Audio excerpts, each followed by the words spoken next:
Haleluya. Shalom jemaat GP Putra dikasih Tuhan Yesus. Apa kabar hari ini? Kita bersyukur kita boleh ada semua karena anugerah Tuhan. Amin. Untuk itulah kita mau naikkan doa kita, pujian kita, pengagungan kita buat Tuhan. Karena Tuhan dahsyat atas bangsa kita. Amin. Di momen di bulan Agustus ini, terus kita bawakan doa kita buat Tuhan Yesus atas bangsa kita. Amin. Haleluya. Mari kita bangkit berdiri sama-sama. Kita berikan tepuk tangan bagi Allah yang dahsyat dan luar biasa. Haleluya. Kita naikkan pujian ini sebab Tuhan sedang curahkan rohnya atas bangsa Indonesia.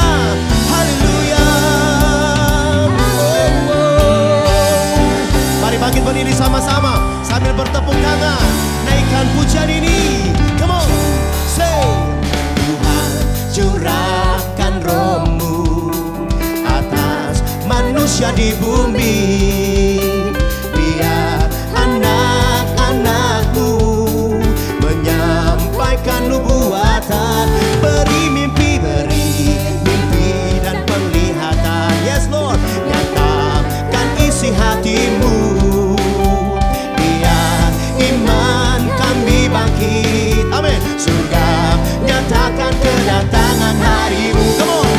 Kan ada kebangkitan yang besar, kan ada pemulihan di negeri kami.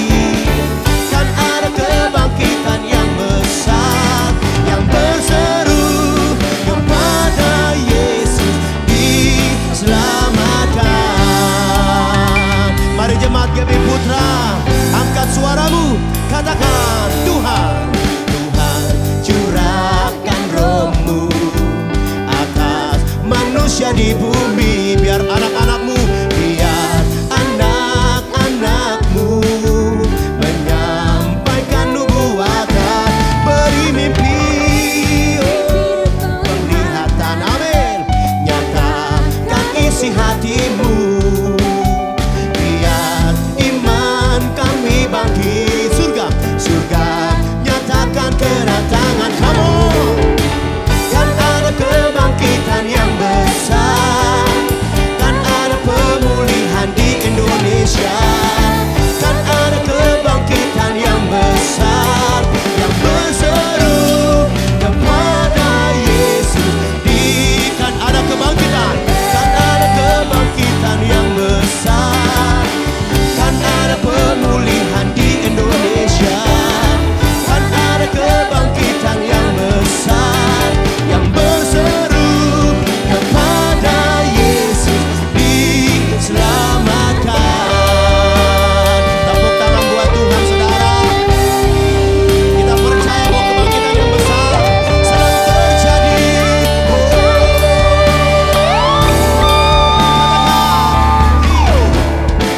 Kan ada kebangkitan yang besar, kan ada pemulihan di Indonesia. Amin. Kan ada kebangkitan yang besar, yang berseru kepada Yesus diselamatkan. Kan ada kebangkitan yang besar, kan ada pemulihan di Indonesia. Amin. Kan ada kebangkitan yang besar, yang berseru kepada Yesus Islam. Yang berseru kepada Yesus Islam. Yang berseru kepada Yesus diselamatkan. Tepuk tangan buat Tuhan Yesus. Sorakan haleluya, sorakan haleluya, sorakan haleluya. Sebab kami percaya Tuhan, kebangkitan sedang terjadi atas bangsa kami. Kami angkat tangan kami naikkan doa, kami naikkan sembah. Urabaya shandara lawaya shikiri biaralmo. Engkau jamah mangsa kami, pemulihan sedang terjadi. Hanya Engkau yang sanggup memulihkan negeri kami.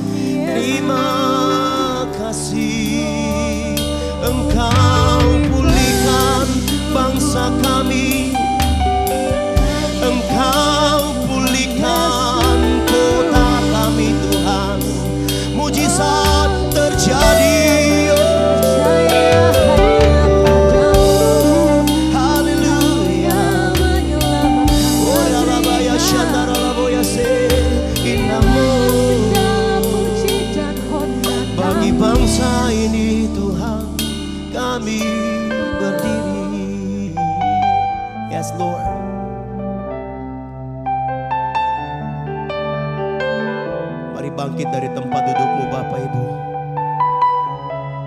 Angkat tanganmu, ini momen yang luar biasa. Di bulan kemerdekaan ini, angkat wajahmu, angkat tanganmu, pandang Tuhan. Naikkan doa syukurmu atas bangsa ini. Lepaskan berkat atas bangsa ini. Apa yang belum pernah kau lihat, dengar, bahkan timbul dalam hati, akan Tuhan nyatakan bagi bangsa Indonesia. Kami menaikkan syukur kami Tuhan. Oh, syukur untuk setiap rencanamu, amin, dan rancanganmu yang mulia. Dalam satu tubuh kami bersatu, menjadi duta kerajaanmu. Mari angkat tanganmu, ucapkan berkat. Ucapkan berkat atas Indonesia. Biar kemuliaan Tuhan akan nyata.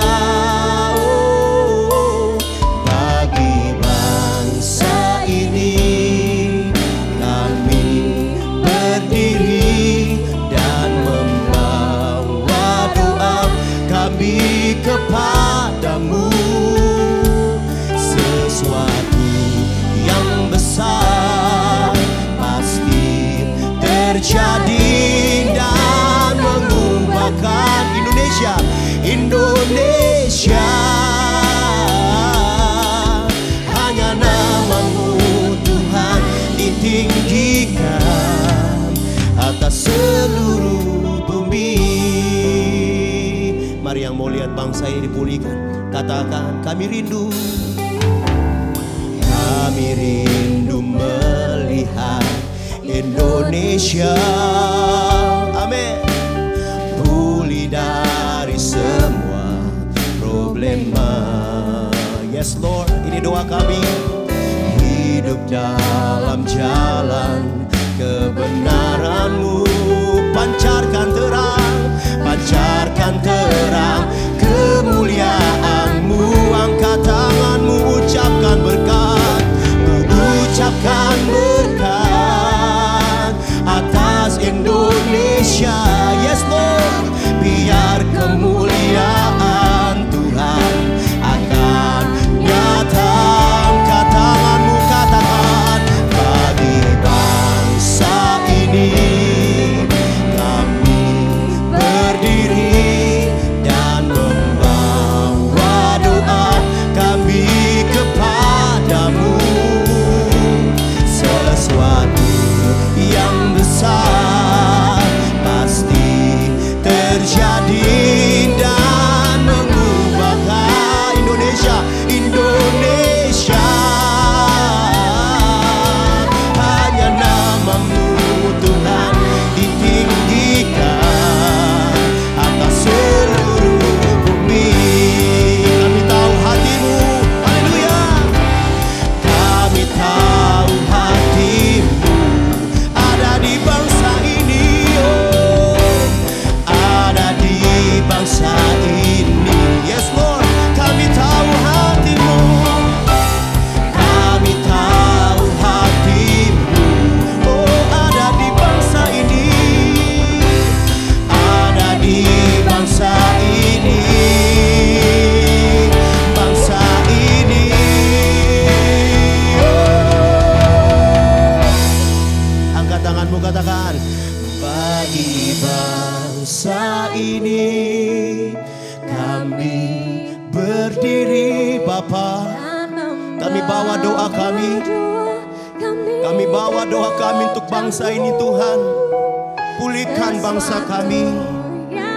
Kami percaya sesuatu yang besar sedang terjadi atas bangsa kami Tuhan. Oh. Yes Lord, yes Lord. Hanya namamu Tuhan ditinggikan. Sekali lagi Bapak Ibu dikasih Tuhan, angkat kedua tanganmu, oh, bagi bangsa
Indonesia penuh kemuliaan-Mu. Indonesia penuh kemuliaan-Mu. Sucilah Tuhan Indonesia. Indonesia penuh kemuliaan-Mu. Yes Lord. Indonesia penuh kemuliaan. Indonesia penuh. Indonesia penuh kemuliaan-Mu. Sucilah, sucilah Tuhan. Indonesia penuh kemuliaan-Mu. Indonesia penuh kemuliaan-Mu. Indonesia penuh kemuliaan-Mu. Sucilah Tuhan. Selamatkan Indonesia. Selamatkan Indonesia. Selamatkan Indonesia. Selamatkan Indonesia. Itulah kerindu. Selamatkan Indonesia. Selamatkan Indonesia. Selamatkan Indonesia. Selamatkan Indonesia. Itulah kerindu. Sekali lagi, selamatkan Indonesia. Angkat tanganmu. Selamatkan Indonesia. Selamatkan Indonesia. Yes Lord. Selamatkan Indonesia. Itulah kerinduanku. Itulah kerinduanku. Itulah kerinduanku.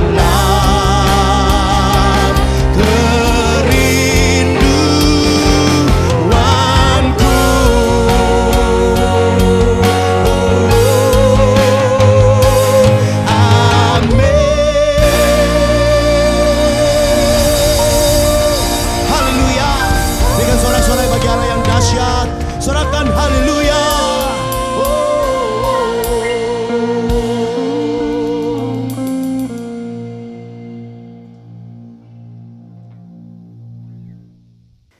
Saudara-saudara sekalian semuanya, Shalom dan selamat beribadah dalam ibadah PSBB kita yang kali yang ke-26, kalau nggak salah hitung, saudara sekalian. Jadi kita sudah setengah tahun ibadah online terus.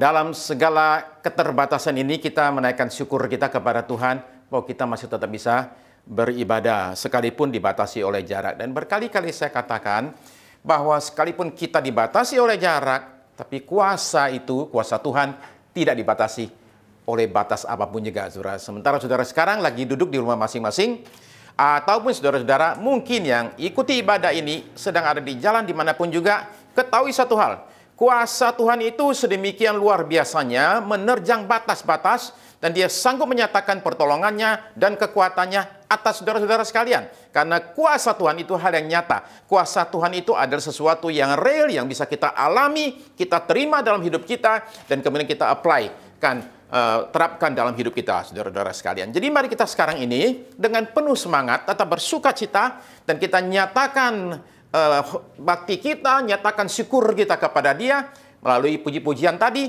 Dan sekarang, saudara-saudara sekalian, kita masuk dalam satu pembahasan firman Tuhan. Ya, sebelum itu saja kita semua untuk sama-sama kita berdoa ya. Mari kita berdoa. Terima kasih Bapa Surgawi, langit dan bumi akan berlalu, tapi firman-Mu akan tinggal tetap. Dan kami yang hadir di sini sungguh rindu ya Tuhan, untuk kami boleh terima sesuatu yang kekal abadi. Firman Tuhan dinyatakan atas hidup kami. Karena itu, kami memohonkan saat ini kuasa Roh Kudus dinyatakan di tengah-tengah kami, saat firman Tuhan disampaikan. Sehingga hamba-Mu oleh karena pertolongan Roh saja, boleh menyampaikan kata-kata yang bersumber, berasal daripada pewahyuan. Setiap kata-kata disampaikan bukan dengan mengandalkan kekuatan manusia yang terbatas, tapi mengandalkan pertolongan dari tempat yang maha tinggi. Kiranya Roh Kudus menyertai kami semua, sehingga kami, ya Tuhan, terima firman Tuhan dengan penuh sukacita, firman berbuah dalam hidup kami, dan hidup kami diubahkan karenanya. Kami siap, ya Tuhan, tidak hanya semata-mata terima firman, tapi terima dan melakukan apa yang kami terima. Dalam nama di atas segala nama, dalam nama Tuhan Yesus Kristus, Juru Selamat yang hidup, Raja yang kekal. Dalam nama yang kudus itu, kami sudah berdoa, bahkan sudah menerima semua jawaban doa kami ini. Amin, amin. Haleluya. Dalam sejarah umat manusia, ada tokoh-tokoh yang muncul, yang dicatat dalam sejarah karena tindak tanduk mereka, karena perbuatan mereka, baik itu hal yang jahat, ataupun itu adalah hal yang baik. Saudara sekalian, kita mengenal nama-nama orang-orang yang luar biasa ini yang karena kemampuan mereka, kepintaran mereka, kemudian keberanian mereka, bahkan kadang-kadang kekejaman mereka. Umpama kita ingat nama-nama seperti Julius Caesar, saudara sekalian, Kaisar di zaman Romawi dulu, kemudian ada namanya Napoleon Bonaparte, ada namanya Adolf Hitler, ada yang namanya seperti Winston Churchill, atau bahkan Mao Zedong, Deng Xiaoping, Soekarno, dan nama-nama lain. Tapi di balik tindakan daripada para tokoh-tokoh sejarah ini, di balik semua yang mereka lakukan ini, sebenarnya kan ada orang-orang yang namanya tidak pernah muncul dalam sejarah, tidak pernah dicatat di buku manapun juga, tetapi mereka ini mengarahkan pikiran dan tindak tanduk, tingkah laku daripada para tokoh-tokoh yang muncul dalam sejarah.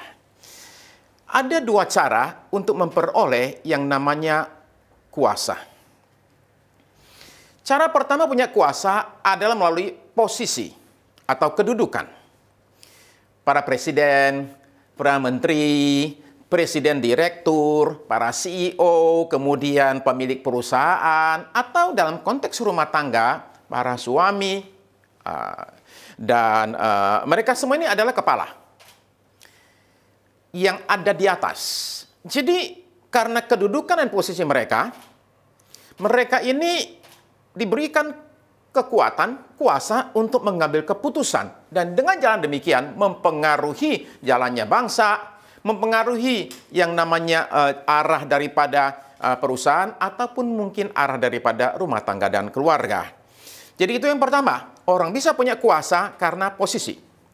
Yang kedua, ada orang bisa punya kuasa sekalipun tidak punya posisi, tapi dia punya namanya pengaruh. Dia mempengaruhi orang yang punya posisi. Di sini adalah contoh para istri, ya, yang sekalipun bukan kepala bisa mempengaruhi sang kepala itu. Contoh di sini adalah para penasehat. Contoh di sini adalah pendeta barangkali, atau bahkan orang-orang tertentu pakai yang namanya dukun atau orang pintar. Nah, jadi mereka itu tidak punya kedudukan, posisi, tapi mempengaruhi orang yang punya posisi. Jadi rupanya orang-orang yang berpengaruh ternyata juga dipengaruhi. Ketika Raja Salomo meninggal, anaknya Rehabeam menjadi penggantinya. Di tangan Salomo, kerajaan Israel itu ada dalam suatu masa yang luar biasa, masa damai, sesuai dengan nama Salomo atau Shalom. Pembangunan di mana-mana, ekonomi berjalan dengan baik sekali, politik stabil. Ya. Jadi semuanya oke, semuanya aman, semua tenang, kerajaan damai. Lalu Salomo meninggal dan digantikan oleh anaknya Rehabeam. Di tangan Rehabeamlah kerajaan itu menjadi hancur, terpecah menjadi dua. Kenapa? Nasihat yang salah. Ketika rakyat datang dan memprotes, Rehabeam ini kemudian bertanya kepada dua kelompok. Nah, pada dua kelompok ini, dia tanya, saya mesti ngapain? Dan dia dapat dua jawaban yang bertolak belakang. Dan dia kemudian salah dengar, salah ikut. Gara-gara salah ikut itulah, kemudian kerajaan terpecah menjadi dua. Jadi ada penting menurut saya, saudara, saya mesti melihat siapa yang ada di sekeliling kita. Dan siapa yang menasihati kita. Karena seringkali sukses atau gagalnya perjalanan seseorang, atau perjalanan satu perusahaan, atau perjalanan satu negara, itu ditentukan oleh yang namanya penasehat. Raja Daud adalah raja terbaik yang pernah dimiliki oleh Israel. Semua raja-raja yang datang berikut, semua pembesar-pembesar, semua pemimpin itu dibandingkannya dengan Raja Daud. Itulah yang kita sebut dengan nama The Golden Era. Zaman keemasan daripada kerajaan Israel. Sehingga Israel itu zaman itu membentang dari Laut Tengah, perbatasan dengan Mesir, sampai kepada Sungai Efrat. Dengan kata lain, negara-negara yang sekarang disebut dengan nama Yordania lah, Syria lah, sampai kepada Irak, dulu itu termasuk kerajaan Israel. Israel Raya istilahnya itu. Nah, kenapa dia demikian berhasilnya itu? Salah satu penyebabnya karena dia punya penasehat yang luar biasa sekali. Coba kita baca firman Tuhan ya. 2 Tawari pasal 27 ayat yang ke-33. 2 Tawari pasal 27 ayat 33. Coba kita perhatikan ya. Ahitofel adalah penasehat raja. Ahitofel, penasehat raja.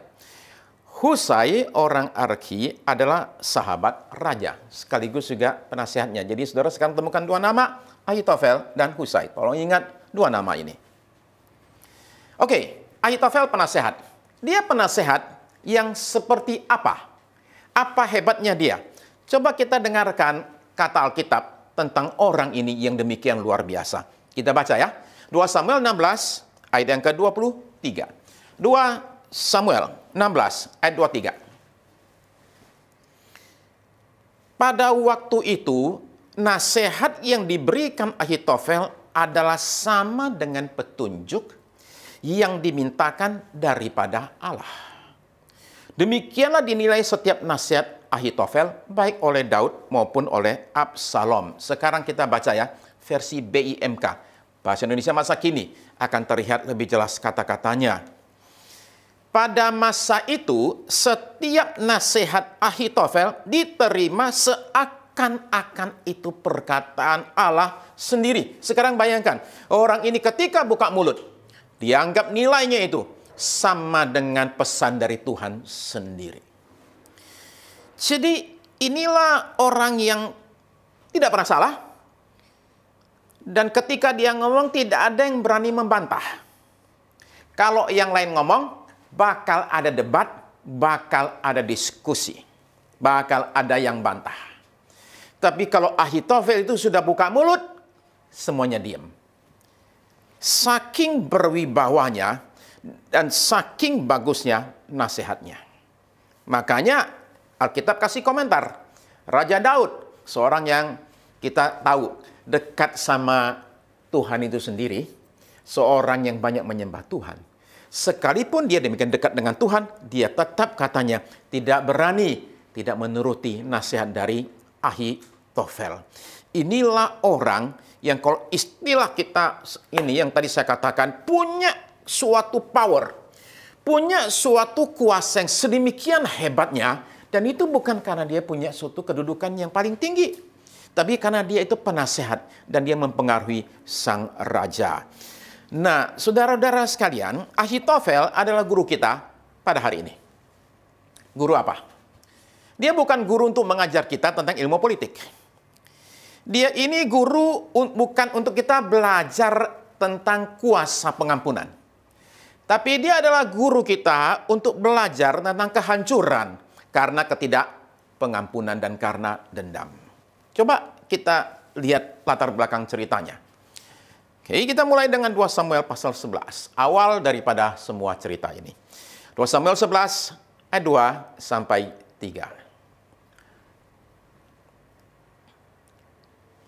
Sekali peristiwa pada waktu petang, sore-sore. Ketika Daud bangun dari tempat pembaringannya, lalu berjalan-jalan di atas soto istana, atap istana. Tampak kepadanya dari atas soto itu seorang perempuan sedang mandi. Lalu dikasihkanlah satu komentar. Perempuan itu sangat elok rupanya. Atau BIMK lagi. Dan wanita itu sangat cantik. Seorang wanita dengan kecantikan yang menakjubkan. Bagi raja yang umurnya diperkirakan umur sekitar 55. Pada masa yang orang bilang midlife crisis. Dan dia sekalipun sudah punya banyak sekali istri. Ketika melihat wanita itu sedang mandi, raja jatuh. Dia minta nama wanita itu. Siapa itu? Ayat 3. Lalu Daud menyuruh orang bertanya tentang perempuan itu. Dan orang berkata, itu adalah Batsheba binti Eliam, istri Uria, orang Het itu. Saudara sekalian, apa masalah dengan wanita ini? Dia itu istrinya Uria. Orang Het itu, ya, bukan orang Het sembarangan, orang Het itu. Ya. Jadi oke, kita tanya, siapa Uria, orang Het itu? Orang Het, bukan orang Israel ya. Oke. Lalu apa pekerjaan Uria? Kita temukan, sekalipun dia bukan orang Israel, tapi dia belain Israel. Dia ternyata menjadi tentara, dan bukan tentara biasa, tapi pasukan khusus dari Raja Daud. Kita baca daftar 30 pasukan khususnya Raja Daud. Ya, ini listnya. 2 Samuel pasal 23 ayat yang ke-8. 2 Samuel 23 ayat yang ke-8. Inilah nama para pahlawan yang mengiringi Daud. Isbaal, orang Hakmori, kepala Triwira. Ia mengayunkan tombaknya melawan 800 orang yang tertikam mati dalam satu pertempuran. Oke, jadi list 30 orang, turun, sampai nama paling bontot terakhir, ayat 39. Ayat 39, Uria, orang Het, semuanya 37 orang. Jadi ternyata suami Batsheba itu termasuk dalam daftar para pahlawannya Daud, tentaranya yang paling hebat. Daud bilang, panggil itu perempuan. Batsheba datang, raja kemudian tidur dengan dia. Rupanya urusan tidak selesai di situ. Batsheba hamil karena ulah Daud. Urusan satu malam menjadi panjang. Bahkan sangat panjang sekali. Daud bilang, suami mana? Lagi perang. Oke, mana dia? Panggil pulang. Nah, Uria ternyata lagi di medan perang, lagi bela negara, lagi bela sang raja. Dia bilang panggil pulang. Kemudian panggil pulang, Uria pulang dengan polos. Dia pikir menghadap raja lah. Raja pasti minta laporan gimana keadaan medan peperangan. Dan memang raja nanya, Uria, gimana keadaan medan perang di sana? Uria bilang, wah Baginda, wah hebat banget itu, waduh, demikian ada cerita pum tentang situasi perang. Raja tidak tertarik. Raja bilang gini, oke Uria, ya, kalau gitu pulang ke rumah ya, oke, cuci kaki ya. Itu satu kode. Kodenya apa? Pulanglah ke rumah, kamu tidur sama istri kamu. Maksud raja, kalau dia tidur dengan istrinya itu, nanti ketika diberitahu hamil, Uria paling pikirnya, oh ya, hamil gara-gara kemarin waktu perang itu kan aku disuruh balik tuh, terus aku tidur sama istriku, oh gara-gara itu. Tapi Uria ini ternyata kelasnya beda sama raja. Karena Uria bilang gini, Baginda nggak boleh. Karena teman-temanku itu lagi pada perang, masa aku pulang ke rumah sama istriku? Nggak boleh Baginda. Jadi malam itu dia tidur di tangga istana, dia nggak mau pulang ke rumah. Orang itu ternyata punya standar, raja nggak punya. Besoknya dikasih laporan, Baginda, Uria nggak pulang. Waduh, gimana sih?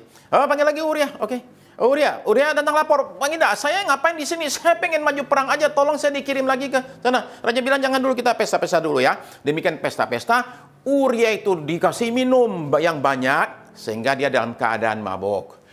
Raja bilang bawa dia pulang. Tapi rupanya orang ini sekalipun mabuk masih lebih sadar daripada raja yang nggak minum. Ketika lagi ditarik itu, dia bilang, mau kemana? Teman-teman bilang, ayo pulang ke rumah. Dia bilang, nggak boleh, nggak mau pulang. Tidur lagi di tangga istana. Dan raja bilang, ya udah. Kalau demikian, ini orang mau diapain? Apa boleh buat? Dia tulis satu lembar surat ke Panglima Yoab. Isinya apa? Bunuhlah Uria. Atur caranya ya, biar dia mati. Demikian orang malang itu dikasih selembar surat kematiannya. Disuruh bawa.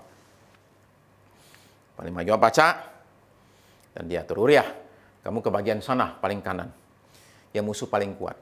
Di sana dijebak, dibiarkan mati. Nah, istrinya diambil oleh raja sebagai istri. Jadi tadi saya tanya, apa masalah dengan Batsheba? Nomor satu, dia adalah istri Uria, orang Het itu. Tapi ada masalah kedua. Itu adalah Batsheba binti Eliam. Binti itu artinya anak perempuan dari. Jadi Batsheba adalah anak perempuan dari Eliam. Siapa Eliam? Kembali ke daftar pahlawannya Daud. Okay. Daftar pahlawan Daud yang tadi kita baca itu di 2 Samuel pasal 23. Sekarang kita akan lihat ayat yang ke-34. Ayat 34. Elifelet, anak Ahasbai, orang Maakah. Eliam, anak Ahitofel, orang Gilo. Rupanya Batsheba ini bukan cuman suaminya ada koneksi dengan Raja Daud. Ternyata bapaknya pun adalah salah satu dari 37 pahlawannya Daud itu. Jadi saudara-saudara sekalian, begini. Ketika raja bertanya siapa perempuan itu dan kemudian dijawab, harusnya dia sudah mundur teratur. Harusnya dia itu sadar. Ini adalah anak dari salah satu, saya punya pasukan khusus. Dan ini adalah istri dari salah satu anggota pasukan khusus saya. Yang demikian ini harus jauh-jauh. Ini bukan orang asing. Tapi sekarang perhatikan, tokoh kita yang tadi saya sebut Ahitofel. Elifelet, anak Ahasbai, orang Maakah. Eliam, anak Ahitofel, orang Gilo. Jadi rupanya Batsheba yang dihamili oleh Daud adalah cucunya Ahitofel. Dan Uria, orang Het itu otomatis adalah cucu mantunya Ahitofel. Jadi saudara sekarang menemukan satu hal, yaitu bahwa Ahitofel ini melihat rumah tangga dari anggota keluarganya sendiri itu diobrak-abrik oleh raja yang dia layani. Oleh raja yang dia kasih nasihat. Suami dari cucunya itu dibunuh, dan kemudian cucunya sendiri itu diambil menjadi istri oleh sang raja. Ya. Kalau saudara mau bicara soal ketidakadilan, ini adalah ketidakadilan yang sebesar-besarnya. Ada orang punya kedudukan tinggi, bahkan paling tinggi. Dia punya kuasa, tapi dia juga punya segala-galanya. Istrinya banyak. Ya. Tapi dia tega-teganya memakan rakyatnya sendiri. Ini ketidakadilan yang sangat amat tidak adil. Kalau saudara mau bicara tentang ketidakadilan, ketidakadilan itu ada di mana-mana di dunia ini. Mungkin saudara sendiri pernah mengalami yang namanya ketidakadilan. Yang kuat memeras yang lemah. Yang di atas menekan yang di bawah. Ya. Kita tahu di mana-mana cerita ini di seluruh dunia. Ada orang miskin, punya tanah cuma 1 petak. Tanahnya dirampas. Orangnya masuk penjara. Ya. Demikian terjadi. Masuk penjara, tanah dirampas, bukan karena dia salah, karena lawannya ternyata punya kekuasaan atau akses kepada kekuasaan. Yang kaya tambah kaya, yang miskin tambah miskin. Ya. Sementara pandemi COVID-19 ini menghancur, leburkan perusahaan-perusahaan, membuat PHK, bukan lagi puluhan juta, tapi ratusan juta orang. Sementara orang tambah miskin, tapi ternyata beberapa gelintir orang sangat amat luar biasa kaya raya. Ya. Saya kasihkan list 3 orang saja ya. Elon Musk, Jeff Bezos, Mark Zuckerberg. Saudara perhatikan saja, mereka ini dari bulan sepanjang 2020, ketika semua orang mengalami tekanan keuangan, bahwa Elon Musk punya harta itu bertambah 264%. Uangnya sekarang itu mencapai 100 miliar dolar, saudara-saudara sekalian. Berapa banyak itu? Kita pusing dan hitung angkanya itu. Kita bicara soal orang yang punya harta bukan lagi puluh triliun, ratus triliun, tapi ribuan triliun. Jeff Bezos itu sekarang uangnya itu mencapai 200 miliar dolar. Dia punya uang, saudara sekalian, sudah mencapai 2.900, hampir 3.000 triliun. Mark Zuckerberg, saudara sekalian, dalam masa-masa COVID begini, harta naik 75%, sekarang sudah mencapai hampir 100 juta dolar, saudara. 100 miliar dolar. Ya. Nah, jadi itulah yang terjadi kejadian di dunia. Sementara ada orang yang susah payah, makannya susah, ada orang duitnya nggak tahu mau diapain. Jadi itu ketidakadilan di dunia. Tapi pergumulan Ahitofel dengan keadilan menjadi sangat amat menekan buat dia karena dia melihat semua ini secara langsung dan karena dia penasihat raja tidak berdaya sama sekali untuk menolong keluarganya. Ketika raja perlakukan keluarganya sedemikian kejamnya. Dia mengira dan merasa bahwa karena dia ini adalah penasihat raja, dia adalah orang yang dekat dengan raja, dia punya akses kepada raja, dia didengar oleh raja, jadi dia pikir dia terhindar daripada perlakuan yang demikian.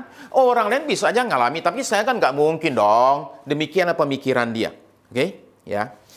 Semua ilusi itu hancur berantakan. Keluarga Ahitofel itu bangga dengan pelayanan mereka kepada raja. Bayangin saja ini, oke? Si Opa penasihat raja nih, oke? Sekarang kemudian Eliam, itu adalah pahlawan. Turun lagi di sini cucu, itu juga pahlawan. Jadi keluarga ini kalau lagi ketemu meeting keluarga, ketemu rame-rame, membicarakan betapa bangganya mereka itu sebagai orang-orang yang ternyata berharga di mata raja. Mereka punya posisi terhormat, akses ke istana. Ternyata itu tidak bisa lindungi mereka dari malapetaka. Nah, justru ini yang membuat rasa tidak adilnya jadi tambah menekan. Justru hal demikian ini yang membuat perlakuan ini semakin menyakitkan. Karena kalau umpama kita bicara tentang petani miskin lah ya, di pojok mana, pojok Israel sana, yang tanahnya diambil atau apa, mereka paling bilang begini, ya udahlah kita rakyat kecil mau gimana ya, ya udah pasrah aja lah. Tapi buat Ahitofel nggak bisa demikian. Dia nggak terima. Kenapa? Dia penasihat raja soalnya. Dan keluarganya semua itu adalah pahlawannya raja. Harusnya kan raja tidak bertindak demikian, ya toh? Mengingat ini keluarganya siapa. Raja boleh begini sama semua orang, tapi nggak boleh sama keluarga saya. Nah, itu adalah ekspektasi daripada Ahitofel. Jadi perasaan tidak terima ini lama-lama berkembang menjadi dendam. Nah, sebagai penasehat raja, otomatis Ahitofel ini tahu ya, bahwa Tuhan itu sebenarnya marah sekali sama Daud. Dia pasti tahu sekali bahwa Tuhan sudah menyatakan hukuman atas Daud. Hukuman yang Tuhan berikan itu bukan hukuman yang ringan. Itu hukuman yang mengerikan. Tapi bagi Ahitofel, dendam yang membara itu membuat bagi dia hukuman Tuhan saja gak cukup. Dia harus turun tangan sendiri untuk balas. Dengan sabar, Ahitofel itu menunggu. Saudara tahu nggak berapa lama dia menunggu? Dia menunggu hampir 10 tahun. Selama 10 tahun, dia simpan dendam itu. Selama 10 tahun, dia ingat-ingat terus semua perlakuan raja terhadap dia. Oke, Depan raja, dia masih bisa senyum. Ditanya pendapat, dia masih kasih dan masih akurat. Tapi tiap kali pulang ke rumah, air matanya berurai. Tiap kali dia itu ingat lagi akan cucunya, akan cucu mantunya, perasaan ganjalan itu muncul lagi. Barangkali kalau dia ketemu anaknya, ada pertemuan keluarga, di situ dendam itu kemudian muncul lagi. Demikianlah bertahun-tahun. Bertahun-tahun dendam itu disimpan. Dengan sabar dia tunggu waktunya, akhirnya muncul kesempatannya itu. Ketika Absalom, anak Raja Daud, berontak terhadap bapaknya. Di situ Ahitofel tahu, sekarang momen buat saya. Jadi ketika Raja Daud, karena menghindari bertempur dengan anak sendiri, memutuskan meninggalkan istana. Ketika tinggalkan istana, Raja Daud pikir begini, saya ada 10 orang istri yang istilah kita ini gundik raja, ya. Ini saya tinggal aja deh, suruh jagain istana. Dia pergi. Ya. Nah, buat Ahitofel simple sekali. Sekarang waktunya balas dendam. Ya. Dia tinggalkan Daud, dia switch ikut ke anaknya Daud. Begini saudara sekalian. Ada orang yang kita hormati dan sayangi. Ya. Kalau dia di pihak kita, dan orang yang sama perlu kita khawatirkan dan takuti kalau dia ada di pihak musuh kita. Ahitofel yang macam begitu. 2 Samuel 15 ayat 31. 2 Samuel 15 ayat 31. Ketika kepada Daud dikabarkan demikian, Ahitofel ada di antara orang-orang yang bersepakat dengan Absalom. Oke, Ahitofel sekarang switch, lari ke Absalom. Maka berkatalah Daud, gagalkanlah kiranya nasihat Ahitofel itu, ya Tuhan. Saking dia takutnya dengan orang ini, dia minta tolong Tuhan, supaya Tuhan melawan Ahitofel.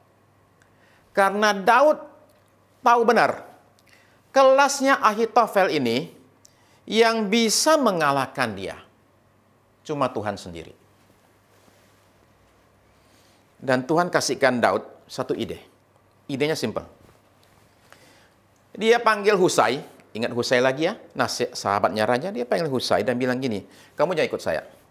Kamu tinggal di sini, kamu pura-pura ikut Absalom. Tugas kamu cuma satu. Apapun nasihat Ahitofel kepada Absalom, situ gagalkan. Tugasnya cuma itu. Dia ngomong apa, kamu kasih tandingannya. Demikianlah kira-kira. Jadi Absalom berhasil usir bapaknya, dia sekarang di istana. Dan anak muda ini minta nasihat. Kepada siapa? Ahitofel.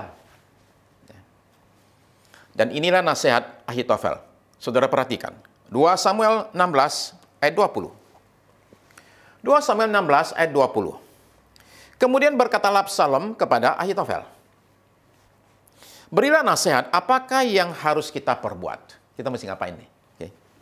Ayat 21. Lalu jawab Ahitofel kepada Absalom, hampirilah gundik-gundik ayahmu. Maksud hampiri itu bukan datangi dekat-dekat, bukan. Hampirilah maksudnya tidurilah. Ya. Tidurilah gundik-gundik ayahmu yang ditinggalkannya untuk menunggu istana. Ya, menunggu istana. Apabila seluruh Israel mendengar bahwa engkau telah membuat dirimu dibenci oleh ayahmu, tindakan ini akan membuat kamu dibenci sekali oleh ayah kamu, ya, maka segala orang yang menyertai engkau akan dikuatkan hatinya. Lakukan hal ini supaya kita punya pendukung ini jadi benar-benar yakin. Ini benar nih, perang habis-habisan. Okay. Ayat 22. Maka dibentangkanlah kemah bagi Absalom di atas soto. Lalu Absalom menghampiri gundik-gundik ayahnya di depan mata seluruh Israel. Bagi Ahitofel, ini adalah pembalasan dendam yang setimpal. Dari soto atau atap istana itu, tempat di mana Daud dulu melihat cucunya mandi itu.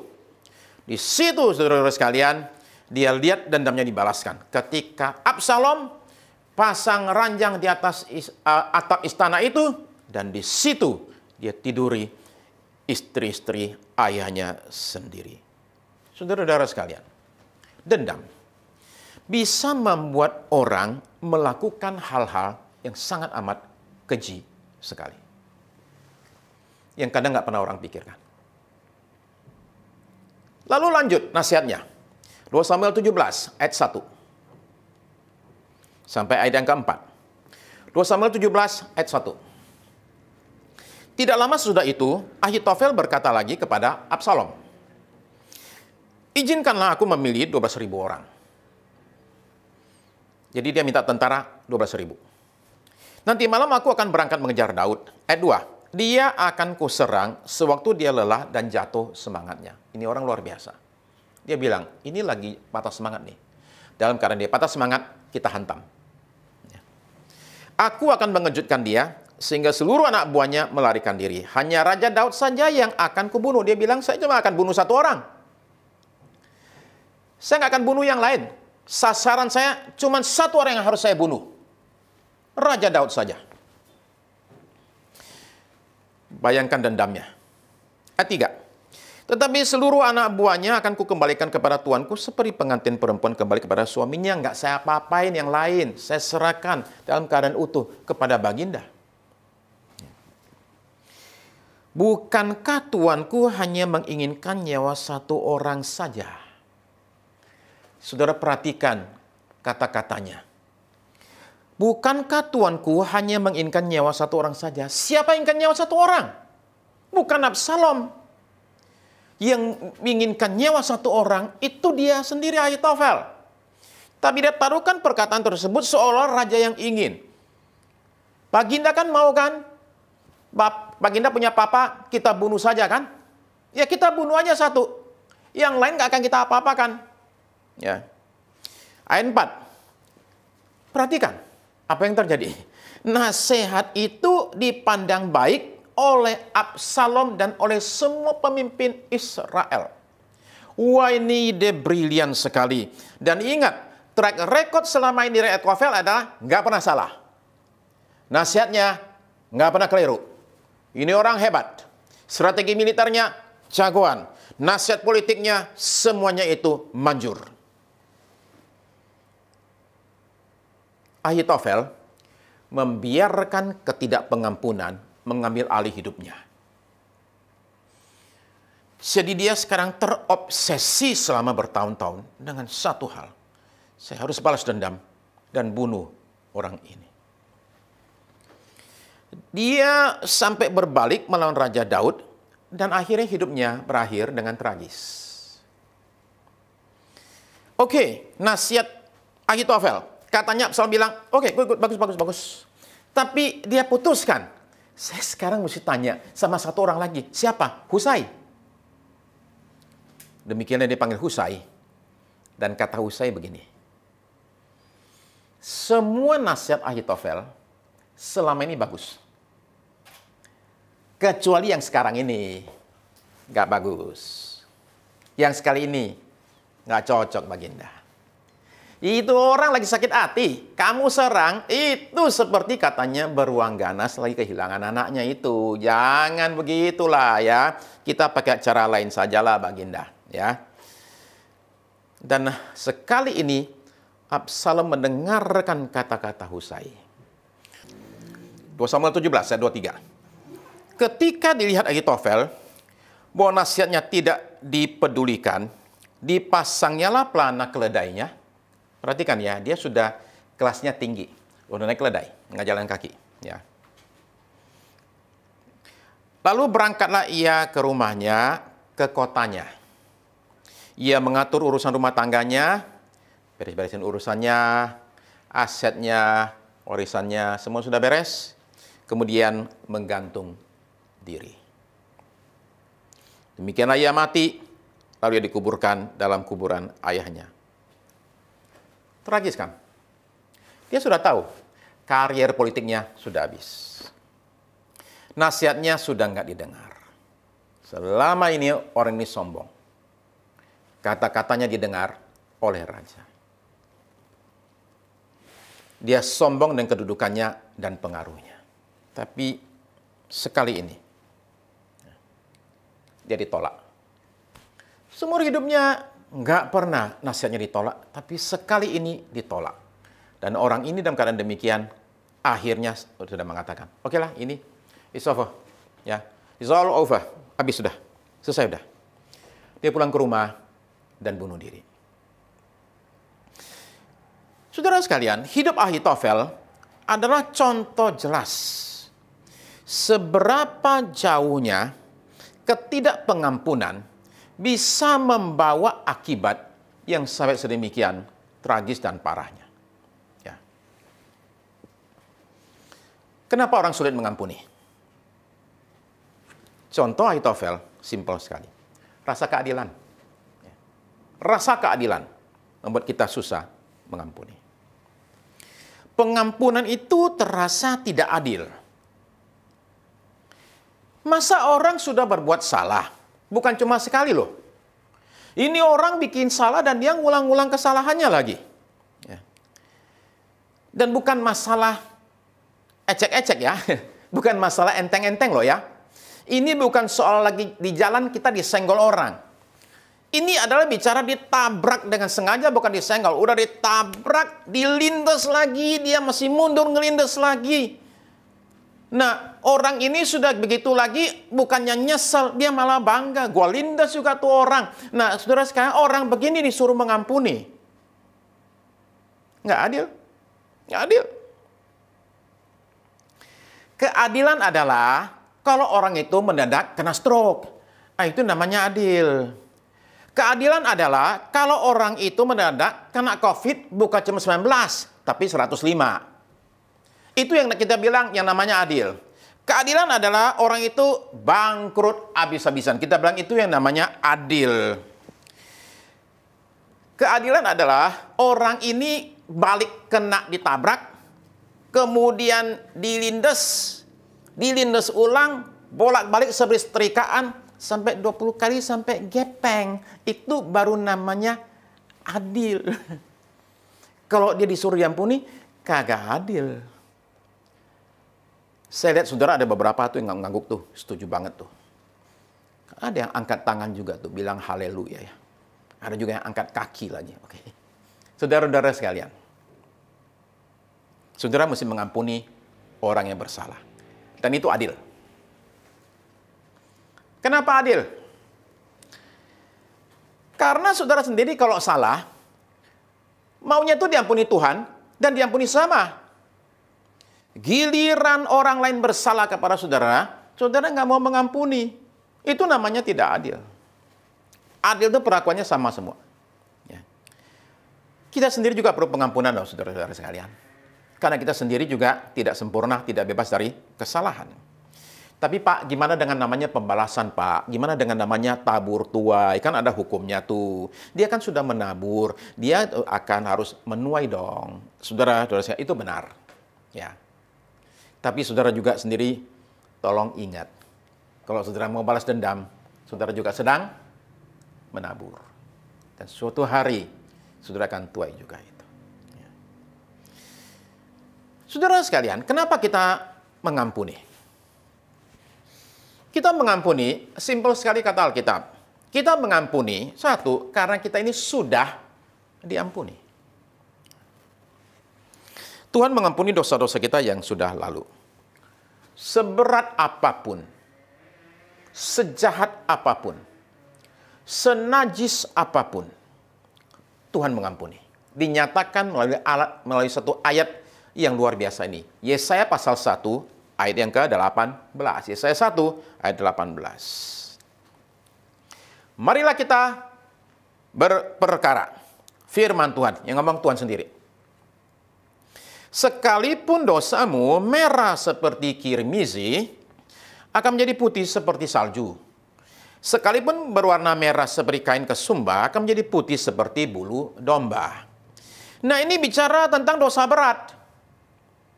Merah seperti kirmizi, merah seperti kain kesumba, itu bicara tentang warna yang pekat, itu bicara tentang warna yang susah sekali pudar karena meresep sampai ke dalam benangnya itu. Ya. Jadi, saudara-saudara sekalian, ini bicara tentang bukan dosa yang tanggung-tanggung nih.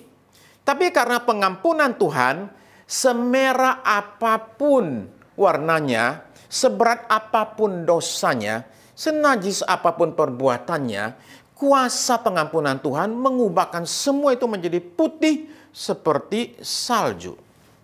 Salju itu salah satu benda paling putih, paling bersih sedunia. Bayangkan sekarang semua dosa kita diampuni oleh Tuhan. Seberat-beratnya dosa kita di masa lalu. Senajis-najisnya hidup kita di masa lalu. Sekotor-kotornya perbuatan kita di masa lalu. Semua itu oleh kuasa pengampunan Tuhan. Dibersihkan sebersih-bersihnya. Haleluya. Bersih, sebersih-bersihnya. Nggak ada bekas sama sekali. Margarita Laski itu seorang tokoh ateis di Inggris. Ateis kelas berat, ya. Seorang ateis yang terang-terangan menyatakan tidak percaya akan yang namanya Tuhan. Menjelang dia meninggal dalam satu interview di TV, dia terang-terang berkata demikian. Yang saya iri dari kalian orang Kristen adalah pengampunan Anda. Saya tidak punya siapapun yang bisa mengampuni saya. Saudara sekarang melihat orang lain iri dengan yang kita terima. Bahwa Allah kita dalam Kristus Yesus itu membasuh kita semua dengan darahnya yang berharga. Dan kita diminta gak usah ngapa-ngapain, cukup satu saja. Kamu kan sudah diampuni, kamu ampuni orang lain. That's all. Di Matius 18 ada satu perumpamaan diceritakan oleh Tuhan Yesus tentang satu orang raja yang punya pegawai yang hutang tidak tanggung-tanggung 10.000 talenta. Oke, dengan berbagai perhitungan orang bisa mengatakan, oh angkanya sekian. Angkanya bisa beda-beda, tapi yang jelas, saudara sekalian, ini bicara angka yang sangat amat besar sekali. Orang ini nggak mungkin bisa bayar. Dia sudah bangkrut. Sekalian bangkrut, tetap aja dia pengen bayar. Dia bilang, Baginda, saya mau bayar lah ya. Oke, raja bilang, ya udahlah, gini aja lah, udah. Kamu nggak akan bisa bayar kok. Udah gini aja lah, utangnya aku anggap lunas. Silakan pulang. Orang ini belum sampai di rumah, baru keluar dari istana, ketemu temannya yang utang sama dia, 100 dinar. Ya, gaji 3 bulan lah. Temannya ucapkan kata-kata persis seperti yang dia ucapkan kepada raja. Kasih waktu aku bayar. Nggak bisa. Tadi dia ngomong sama raja, kasih aku waktu aku bayar, dia nggak bisa bayar. Raja bilang, udahlah, utangnya aku anggap lunas. Temannya sekarang minta, kasih waktu aku bayar. Dia bilang, nggak bisa, bayar sekarang juga. Temannya dia masukin ke penjara. Raja dikasih laporan. Perhatikan bagaimana respons raja. Matius 18 ayat 32 sampai 34. Matius 18 ayat 32. Raja itu menyuruh memanggil orang itu dan berkata kepadanya, hai hamba yang jahat, seluruh hutangmu telah kuhapuskan karena engkau memohonkannya kepadaku. Bukankah engkau pun harus mengasihani kawanmu seperti aku telah mengasihani engkau? Maka marahlah tuannya itu dan menyerahkannya kepada algojo sampai ia melunaskan seluruh hutangnya. Perhatikan kata-kata ini di ayat yang ke-33. Bukankah engkau pun harus mengasihani kawanmu seperti aku telah mengasihani engkau? Telah dikasihani, maka harus mengasihani.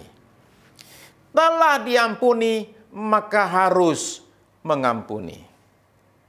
Kesimpulan saya cuma begini. Kalau kita tidak mau mengampuni, barangkali itu karena kita tidak sadar bahwa kita sendiri sudah diampuni. Saudara dan saya itu perlu mengampuni karena kita sudah diampuni.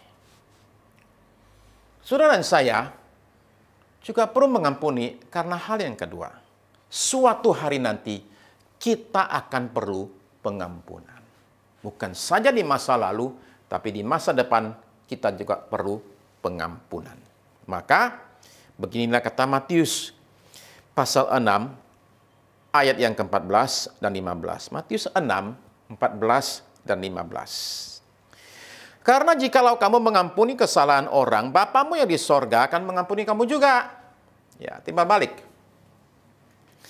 Tetapi jikalau kamu tidak mengampuni orang, Bapamu juga tidak akan mengampuni kesalahanmu. Simpel ya. Kita masih akan berbuat salah. Kenapa? Karena kita manusia. Kita masih butuh pengampunan. Bagaimana cara mendapatkan pengampunan tersebut? Ya kita sekarang ampuni orang yang bersalah kepada kita. Itu saja. Simple, sederhana saudara sekalian. Pengen pengampunan? Ampuni orang. Ya. Dan kita perlu menyadari bahwa pengampunan ini bukan buat Tuhan sama sekali. Bukan. Tuhan itu saudara sekalian mengatakan bahwa Dia akan mengampuni kalau kita mengampuni. Dia tidak akan mengampuni kalau kita tidak mengampuni. Itu saya bilang adalah cara Tuhan buat maksa kita aja untuk kita mengampuni. Kenapa? Karena pengampunan itu berguna bukan buat siapa-siapa, tapi buat orang yang mengampuni.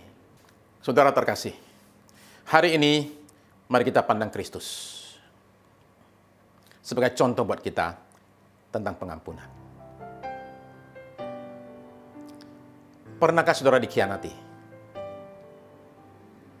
Yesus alami itu. Petrus mengkhianati dia, menyangkal dia, nggak mau ngaku kalau kenal sama dia.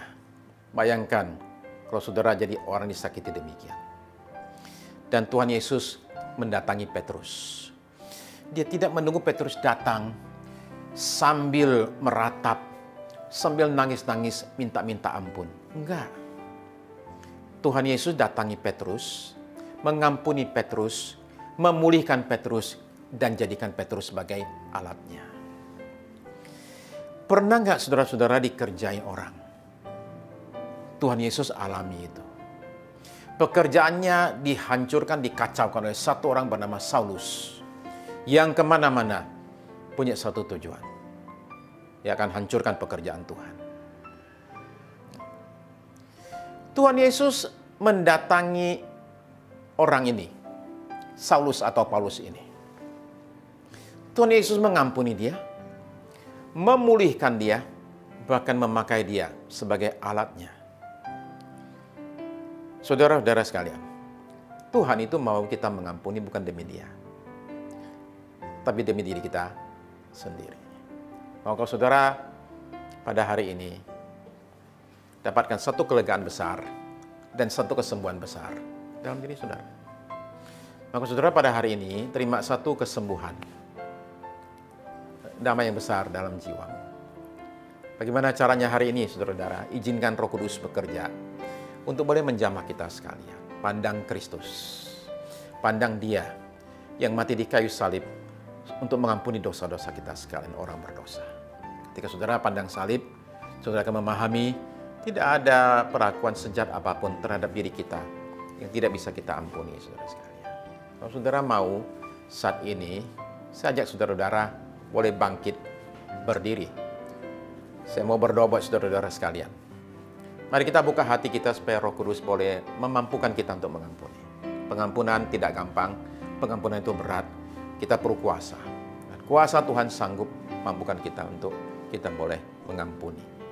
Setelah itu saudara sekalian, kita serahkan orangnya ke dalam tangan Tuhan. Tuhan boleh berkati dia dan kuasa Tuhan boleh mengubahkan dia. Mari kita sama-sama berdoa. Saudara mungkin ingat akan orang-orang tertentu yang bikin saudara susah, yang mengkhianati saudara, orang-orang tertentu yang membuat hidup saudara susah.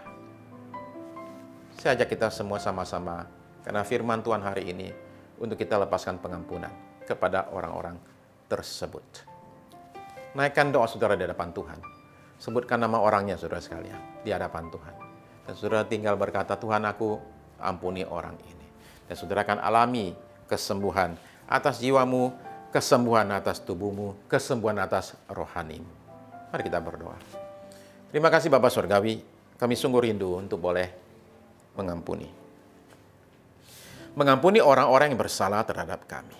Karena kami sadar kami sendiri juga perlu diampuni. Kami sendiri juga Tuhan bisa berbuat salah, kami perlu pengampunan Tuhan dan sesama. Karena itu hari ini kami mengampuni orang-orang yang bersalah terhadap kami. Mampukan kami Tuhan. Seringkali luka kami terlalu dalam. Tapi hari ini, biarlah melalui pengampunan ini, justru luka kami menjadi sembuh. Sehingga tubuh kami sembuh, jiwa kami sembuh, dan rohani kami sembuh. Tuhan, hamba berdoa, ulurkan tangan-Mu Tuhan. Berikan kasih karunia, kemampuan kepada kami untuk boleh mengampuni. Terima kasih Tuhan, terima kasih. Terima kasih Tuhan Yesus. Hamba berdoa pada saat ini Tuhan, untuk umat-Mu Tuhan. Mereka yang sakit, terbaring di rumah sakit, atau di rumah. Sakit apapun juga Tuhan, ulurkan tangan-Mu hari ini Tuhan. Nyatakan kesembuhan yang ajaib atas kami. Sebab ya Tuhan, Engkau tidak pernah berubah. Dahulu, sekarang, sampai selama-lamanya. Kuasa-Mu tetap ada, kuasa-Mu tetap nyata, tersedia buat kami. Sekarang biarlah kuasa itu bekerja atas kami yang sedang sakit, dan kami terima kesembuhan dalam nama Yesus. Bukan hanya sakit di badan kami, tapi sakit dalam batin kami, bahkan dalam jiwa kami, di hati kami, di pikiran kami. Ulurkan tangan-Mu Tuhan Yesus, dan sembuhkan kami Tuhan. Karena satu jamahan Tuhan mengubahkan segala-galanya. Di dalam nama Yesus, Tuhan, nyatakan kesembuhan-Mu untuk kami. Sembuhkan ya Tuhan, yang sakit ekonominya, sakit keuangannya, yang sakit pekerjaannya, yang sakit usahanya. Nyatakan kuasa dan berkat-Mu Tuhan. Sembuhkan Tuhan. Terima kasih Tuhan Yesus. Yang sakit hubungannya, sakit keluarganya, rumah tangganya. Hamba berdoa kesembuhan terjadi juga buat kami semua dalam nama Yesus. Terima kasih Tuhan, terima kasih. Sekarang ya Tuhan Yesus, kami terus dukung pemerintah kami, memohonkan berkat Tuhan dinyatakan atas pemerintah kami, bangsa negara kami ya Tuhan, presiden kami, wapres, para menteri, pejabat tinggi semuanya. Kami berdoa memohonkan berkat Tuhan dinyatakan, pimpinan Tuhan buat mereka, sekalian di tengah-tengah kekacauan karena pandemi ini. Tuhan berkati tim medis, para dokter, juru rawat, rekan di rumah sakit. Lindungi mereka Tuhan, di medan peperangan mereka, di rumah sakit. Terima kasih Tuhan, terima kasih buat anugerah-Mu atas kami sekalian. Berkati tim media, berkati tim praise and worship. Nyatakan berkat-Mu atas mereka yang sudah bekerja keras, supaya ini boleh berjalan dengan baik. Berkati yang berulang tahun di minggu yang sudah lalu juga atas umat-Mu di GBI Putra. Sekarang ya Tuhan Yesus, nyatakan berkat-Mu Tuhan. Nyatakan anugerah-Mu atas kami yang sudah ibadah pada hari ini. Terima kasih Tuhan. Saudara sekalian, saya undang kita bangkit berdiri. Mari kita tutup dengan doa berkat. Demikianlah di akhir ibadah ini. Nyatakan berkat-Mu turun atas kami sekalian. Terima kasih Bapa Surgawi. Saudara-saudari terkasih dalam Tuhan Yesus, ibadah kita pada hari ini sudah selesai. Marilah kita berpisah satu dengan yang lain dengan membawa berkat berlimpah dari Allah Bapa kita di sorga. Cinta kasih dari Tuhan kita Yesus Kristus. Persekutuan manis dan Roh Kudus menyertai kita semua dari sekarang ini sampai Maranatha, Tuhan kita kembali kali yang kedua. Amin. Amin.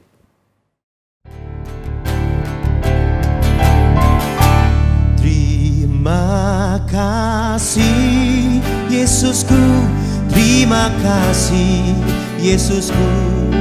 Puji syukur hanya bagi Tuhanku. Terima kasih Yesusku, terima kasih Yesusku.